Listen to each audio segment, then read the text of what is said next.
At mga kabombo, mga ka-Star Nation, kagaya ho ng aming ipinangako sa inyo kanina, ay makakausap po natin ang kalihim ng Department of Trade and Industry. Pabati natin sa Bombo Radio Philippines. We're nationwide and worldwide. Si Bombo Dennis Hamito po ito. And together with me, si Bombo Jaira Hangayo. Magandang araw po sa inyo, Secretary Maria Cristina Aldeguer Roque. Good morning, ma'am. Yes, hello. Good morning. Good morning, Jaira. Good morning. Opo, si Yes, Bombo good Dennis morning po. sa inyong lahat. Opo. Yes. Okay, unang-una, Secretary, malapit na ho yung pasukan. Makikikumusta ho kami Yes. doon sa kabuang monitoring na ginagawa ng Department of Trade and Industry sa bentahan ng mga school supplies at habang papalapit ho itong pasukan ng mga bata at iba pang mga produkto na nagiging mabenta sa ganitong panahon. Yes, actually nagtala ang DTI ng price guide para sa mga school supplies na pwedeng masunod na dapat isunod ng mga consumers natin. We don't have an SRP pero meron tayong price guide. So at least alam ng consumer kung anong presyo ng mga, let's say, ng notebooks, ng pencils, ng ball pens, yung ganon. So meron tayong price guide. Actually, nung Sunday, umikot po ako, pumunta akong Divisoria, and then pumunta rin akong National Bookstore. And so far, everybody has followed the price guide. In fact, sa Divisoria, mas mura siya talaga eh. Sa National Bookstore, may ibang bagay na mas mura than the price guide. Okay. Kaya naging problema sa school supplies. I see. Kung ihahambing po sa Opo. nakaraang taon o sa loob ng 5 taon siguro, kung titignan ho natin yung monitoring ng mga presyo, reasonable ba yung kasalukuyang halaga ng naturang mga produkto? I heard may ilan ho na nanatili sa presyo pero meron din ilan na bahagyang tumaas. Reasonable ho ba itong mga adjustment na nakikita ho natin batay ho sa inyong nakaraang paglilibot, Secretary? Yes, actually, may konting price increase from pero it's not that much talaga yung price increase. We've really tried to maintain the prices kasi yung mga consumers, wise na rin yung mga consumers eh. Marami na silang options kung saan bumili. May online, may in the actual store. So, yung consumers natin, they also are vigilant sa mga presyo ng mga school supplies ngayon. One just last point on my side, Secretary, bago ko ipasa sa akin hong katandem. Nasa peak na ho ba tayo ng bilihan itong mga produkto po na ito? Dahil alam natin pagka mas malapit na, alam nyo yung mga Pilipino, last minute talaga, no? Pero sa tingin ho ninyo, umabot na ho ba tayo, nagpipik na ho ba tayo doon sa bentahan ng mga produktong kahalintulad ho nito, Secretary? Yes, actually, siguro the weekend before the pasukan, definitely yan yung magiging peak.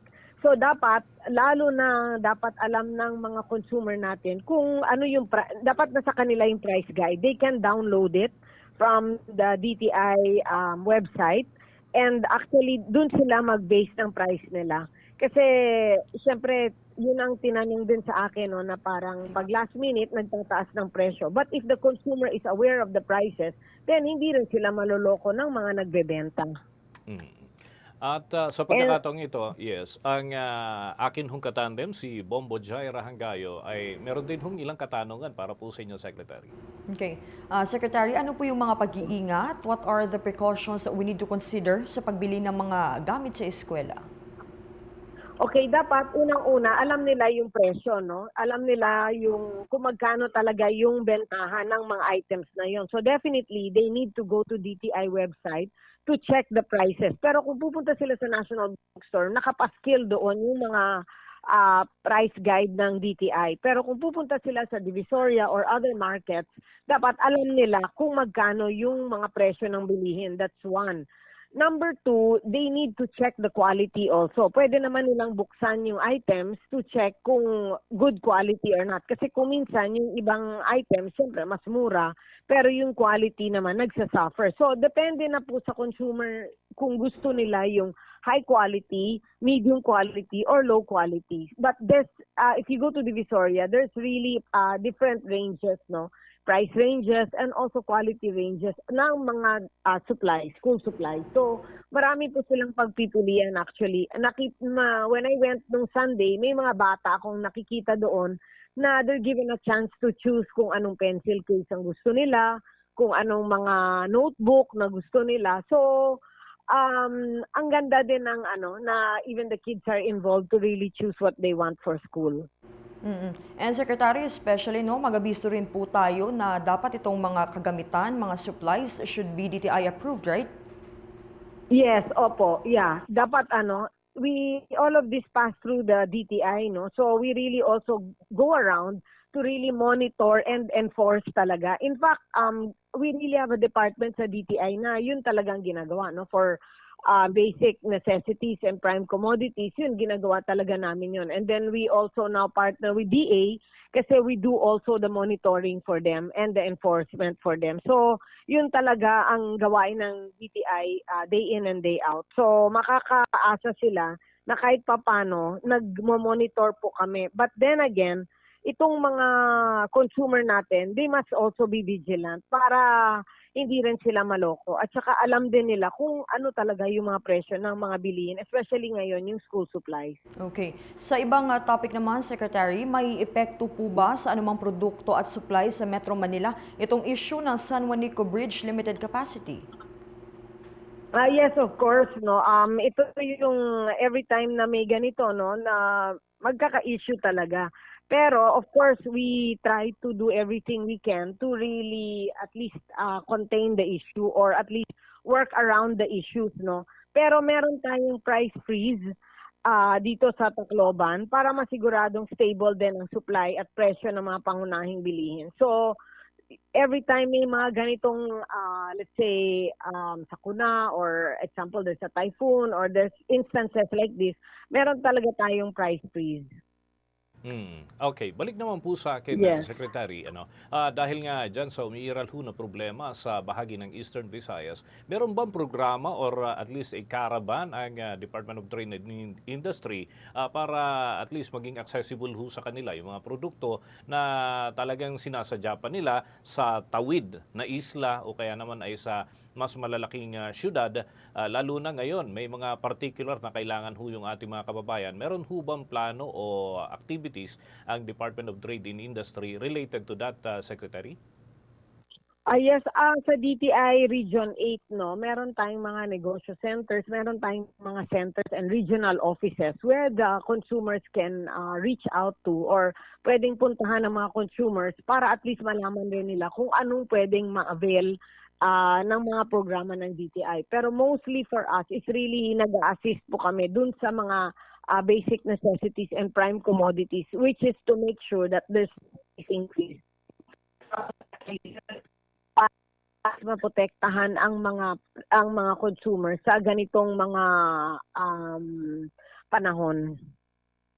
Okay, final point na lamang po, Secretary. Siguro baka ho may mga programs and activities ang Department of Trade and Industry, hindi lamang dyan sa Eastern Visayas o dito sa Metro Manila, kundi in a nationwide scope.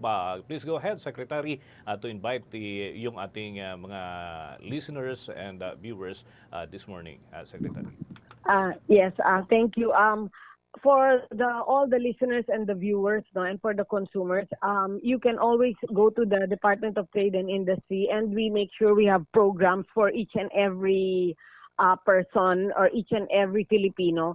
Marami kaming may pautang, may panegosyo, merong mga mentoring. We also have avenues for them to grow their business. We also have trade shows. Actually, marami po tayong mga programa, how to use technology, how to use AI.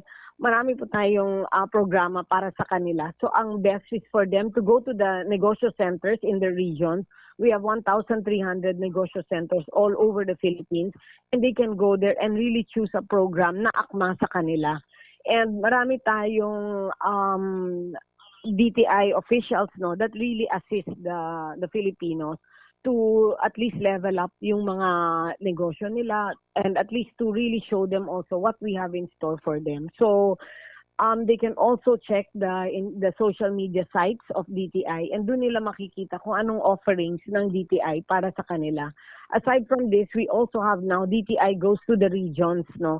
Pumupunta kami through a bus, yung malaking bus with all the officials inside the bus, and then we really go to the regions now to promote all the programs ng DTI na for them. So ang gusto ng presidente natin is to really go down to the people and really tell them what we have in store for them. So mandate po ito ng presidente, so dapat na sinusunod po namin ito. So the same way with the price, talagang nagche-check kami ng price ng like now school supplies, and for the basic necessities and prime commodities, wala po tayong price increase. It's been a long time na nagka-price increase last year pa. So now there's no price increase. So that's also something na they can avail of, no, na yung presyo ng mga basic necessities ay still the same. With that, maraming salamat po, Secretary, sa mga impormasyon na ibahagi po ninyo sa mga taga-subaybay ng Bombo Radio Philippines. Maraming salamat po sa pag-imbita niyo sa akin, and anytime I'm just here in case you need more information pa. Mga kabombo, mga ka-Star Nation, nakausap po natin ang kalihim ng Department of Trade and Industry, Secretary Maria Cristina Aldiger Roque, hinggil ho dyan sa mga napapanahong paksa, lalo na itong malapit na ho ang pasukan, and of course yung epekto ng limited capacity nitong San Juanico Bridge dyan naman ho sa bahagi ng Eastern Visayas. Tuloy pa tayo sa iba pang balita.